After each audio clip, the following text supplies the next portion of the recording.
Hi guys, welcome to my new video. I hope तपाईहरु सन्चै हुनुहुन्छ होला अनि म पनि सन्चै छु। अनि आज पनि तपाईहरुमा नयाँ भिडियो ल्याएर आइसकेको छु। तपाईहरुले जे जस्तो भए पनि माया गरिदिनुहुन्छ भने आशा गरेको छु। र आज साथीहरु म उकालो जाँदै छु। आज पुरा घाम लागिरहेछ। अनि आज चाहिँ माथि हाम्रो सानो अङ्गन ग्राउन्डलाई पनि अलिअलि सरसफाइ गर्ने अनि बारबुर गर्ने भत्किकाहरू मिलाउने भनेर सबै केटाहरू भेला हुँदैछन्। अनि त्यही भएर म उकालो जाँदैछु। अब लेट्स सी हेरौँ के कस्तो हुनेछ। साथीहरू म चाहिँ उकालो जाँदैछु। उकालो जाँदै जाँदै पनि यहाँ हाम्रो डाँडाहरू देखाउनु भनेर तपाईँहरूलाई म भिडियो बनाउँदैछु। यहाँ चाहिँ हाम्रो गाउँको साथीहरू अनि सबै पुरा घाम लागेर क्लिन भइरहेछ साथीहरू। अनि यो चाहिँ हाम्रो सिदिङमा, यहाँ सिदिङमा पर्छ, ताप्लेजुङ जिल्ला पर्छ साथीहरू। यो चाहिँ हाम्रो चाहिँ पाँच थर हो। अनि यो चाहिँ साप्लाको भन्ज्याङ पर्छ साथीहरू। अनि ताप्लेजुङ पाथी भएर चाहिँ यता माथि साथीहरू यो कुहिरो लागेकोमा। अनि यस्तै साथीहरू आज सबै पुरा घाम लागेर खुल्ला भइरहेछ। अनि यो चाहिँ हाम्रो ओयाम भइहाल्यो। अनि थर्पु चाहिँ यहाँ पल्लोपट्टि पर्छ। यस्तै साथीहरू आज दिन राम्रो भइरहेछ होइन। हिजो अस्ति धेरै पानी परेर पहिरोहरू गएदेखि राम्रै हुँदैछ साथीहरू दिनहरू। अब चाहिँ सायद अब हिउँदो पनि लाग्यो अनि त्यही भएर पनि होला पानी पनि पर्नु छोड्दैछ। अनि हाम्रो रोड चाहिँ यस्तो छ साथीहरू। तपाईँहरूले एउटै कति देखाउनु भन्नुहुन्छ होला भन्नु चाहिँ कन्टेन्ट यस्तै हुन्छ साथीहरू। मेरो त्यस्तो कन्टेन्टै बनाएर म भिडियो बनाउँदिनँ। जे जस्तो भए पनि म दिनभरि कता जान्छु के गर्छु त्यस्तैहरू मात्रै बनाउँछु। प्रायः एउटै भइरहेछ मेरो आजकल भिडियोहरू चाहिँ। अनि यस्तै हो साथीहरू। म त ग्राउन्ड पनि आइपुगिसकेँ। अनि हाम्रो ग्राउन्ड चाहिँ यस्तो छ। अब यस्तो सानो भए पनि अब केटाहरू खेल्छौँ हामी ट्रेनिङ गर्ने। म चाहिँ यो बच्चादेखि यहीँ खेलेको भनौँ न। अनि यस्तै छ।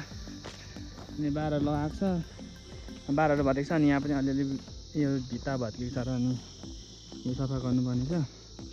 यो साथीहरू यो केही वडा अनि पालिकाहरूको बजेटले पनि होइन, यो आफ्नै हाम्रो गाउँको विदेशमा भने दाजुभाइहरूले यति भए पनि अब बनाइदिएको भनौँ न। अनि त्यस्तै छ साथीहरू। अनि अब यति चाहिँ हामीले आज यो माटो छोडिसकेर अलिअलि बार्नु पर्ने छ। माथि केटाहरू आउँछन् होला आउनु चाहिँ। अनि त्यो ल्याउनु भनेको नि एक्लै हल्लाउनु सकिनँ नि। ठुलो छ नि त्यो समथिङ 20 केही छ होला हौ। अनि अब पानीले भिजेको छ अनि त्यस्तै। अनि त्यही साथीहरू अब पर्छ बस्नु त्यही त दिउँसो गर्छ। अनि अहिले हेर्दा त थोरै छ कम्ती साह्रो पर्दैन। अब भरे बोल्नुपर्छ हो। यो सबै नआएर नि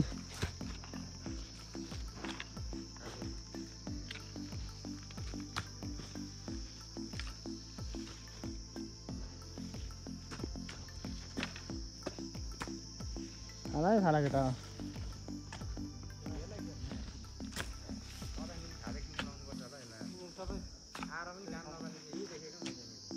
मै देख्छस् नि त।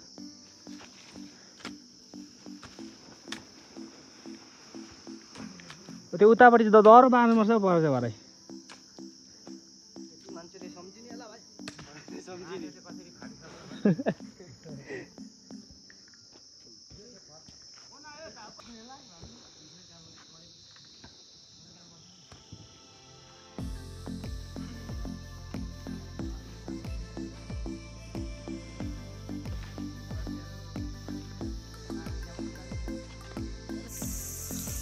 यहाँ चाहिँ हाम्रो साथीहरू भाइहरू दह्रो काम गरेछन् आफ्नो आफ्नो सुरुमा। अनि यहाँ धन दाजु पनि आउनुभएको छ। अलिकति बुढो भयो भने हाम्रो गाउँको जे होस् अब युवाहरूलाई सपोर्ट गर्नुहुन्छ अहिले चाहिँ।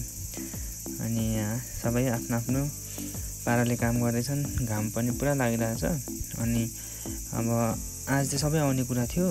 अनि केटाहरू आएनन् पनि। अब थोरै भयो 6-7 जना थियौँ र पनि अलिअलि सोर्यौँ। यस्तो त्यस्तै साथीहरू अब गाउँघरको त्यहीमाथि हाम्रो त भिर छ त्यहीमा पनि अलिअलि सानो ग्राउन्ड चाहिँ बनाएको छ। त्यहीमा पनि हिजो अस्ति पानीले गर्दा अलिअलि भत्किएछ अनि बर्खामा त खेल्नु मिल्दैन यहाँ, अब प्रायः केटाहरू पनि हुँदैन। त्यही दसैँ तिहार हुँदै बाहिर बस्नेहरू पनि हामी जस्तै आइन्छन्, म जस्तै। अनि त्यही भएर अहिले चाहिँ खेल्नु भनेर यहाँ बनाउँदैछन्।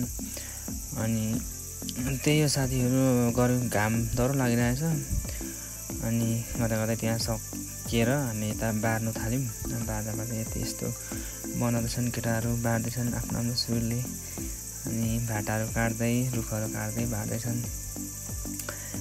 अनि त्यति धेरै त थिएनौँ, त्यही 6-7 जना छौँ यहाँ। अनि केटाहरू आफ्नो आफ्नो पाराले काम गर्दैछन्। गर्नु चाहिँ जे होस्, आफ्नो जेमा छ त्यहीमा रमाउनु भने जस्तै केटाहरू गर्छन्। अब सानै भए पनि यसो टाइम पास त हुन्छ बेलुका बेलुका भनेर केटाहरू बार्दैछन्।